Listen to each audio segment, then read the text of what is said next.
The single biggest mistake I see applicants make with recommenders is choosing them based on title instead of choosing them based on relationship. A senior executive who barely knows you will write a generic letter that does nothing for your application. A direct manager who genuinely knows you and your work well will write something memorable. Today, I'm walking you through the framework I use with every student to choose recommenders and the 3 specific qualities you should be looking for. If you're new to the channel, welcome. I'm Caitlin, an Oxford MBA and admissions consultant. I've helped hundreds of students win interviews and offers to attend all of the top business schools in the world. Here is the trap that catches almost every applicant.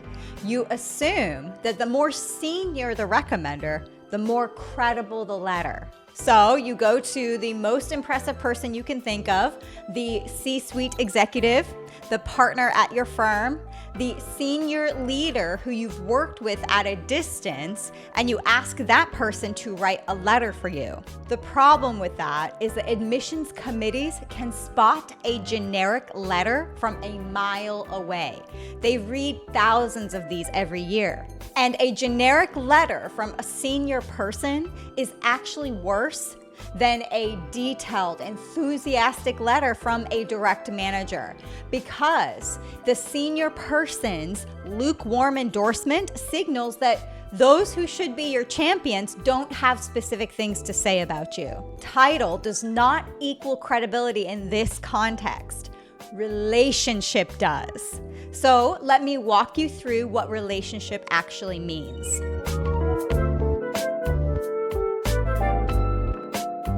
The first quality that you're looking for is that your recommender genuinely loves you.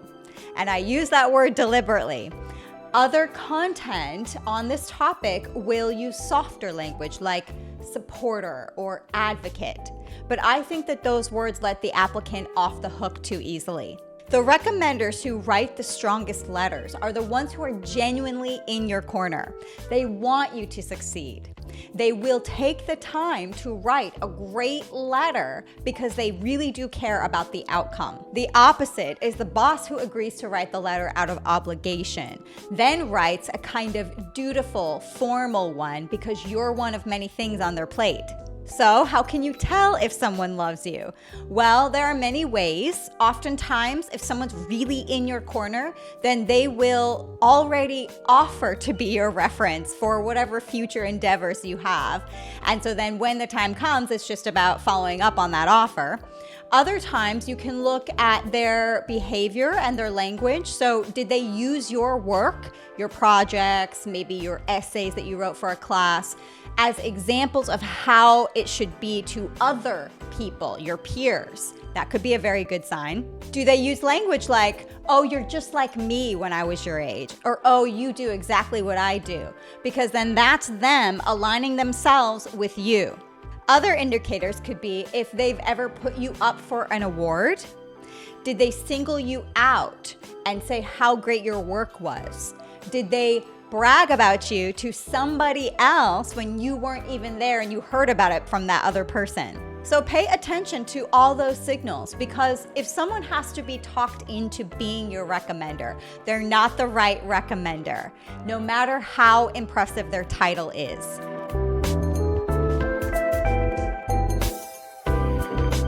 The second quality is that they need to know you, your personality, and your work very well. This is the depth criterion. They need to be able to write about specific examples, projects you led, problems you solved, moments where you stood out. That kind of specificity is what is going to make a memorable letter instead of a generic one. Here's a useful test for whether someone meets this criterion. Ask yourself, could this person write 2 to 3 paragraphs about my actual work without having to ask me what to say? If the honest answer is no, that you would need to brief them on what you've actually done because they don't have detailed knowledge of it, then they don't know you well enough to write a strong letter. It doesn't matter how senior they are or how prestigious their title is.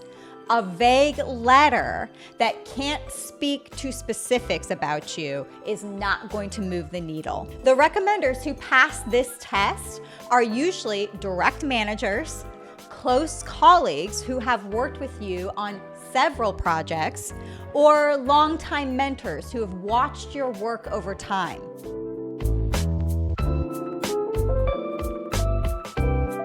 The third quality is the one that catches applicants off guard, and it's especially important for my international viewers who are applying to schools in the US, the UK, Canada, and Europe.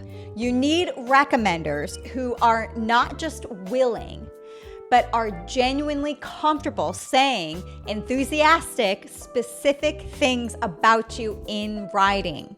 Here's why this matters. Some people come from cultures, generations, or professional environments where overt praise feels uncomfortable or even unprofessional.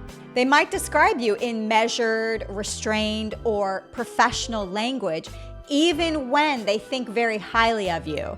The letter that comes out might be technically accurate, but emotionally cold. Admissions committees in the United States, in particular, are calibrated to a recommendation culture that is significantly more effusive than other parts of the world.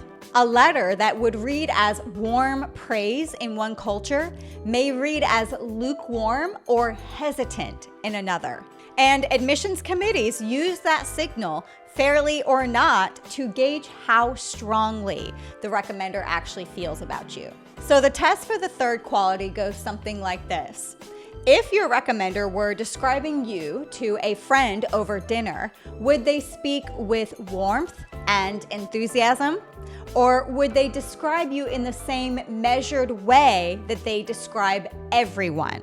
Because you want the first kind of person. A mentor who admires you but is restrained may genuinely be a great person to learn from, but may not be the right person to write your recommendation. Once you've chosen recommenders who meet all three of these qualities, the management piece matters too. Brief them on your goals and your narrative. Give them the specific stories that you want them to highlight. Give them internal deadlines that are well before the school's deadlines. Try to make their lives as easy as possible. But the management piece is downstream from the choice piece. Get the choice piece right first, and everything else becomes easier. Get the choice wrong, and no amount of management is going to save that letter. The recommender question is one of the highest leverage decisions in the entire application, and it's one that most applicants will make in about 10 minutes. Slow down. Run the three qualities, love, know, express, against everyone you're considering. And always remember to prioritize the love. The right recommenders are out there, but you have to be willing to look past title to find them. If you want even more support with selecting your references, then check out my references kit. It will give you more information and guide you along this journey. Managing your references and everything else in this application process is very overwhelming. So I'm building a tool to help you do just that. It's going to help you manage your tasks, timeline, and deadlines, as well as your recommender follow-ups across multiple programs. So I will be releasing early access to that in the coming months. That's why you want to make sure you are subscribed so that you don't miss it. Thank you for spending time with me today, and I'll see you in the next video.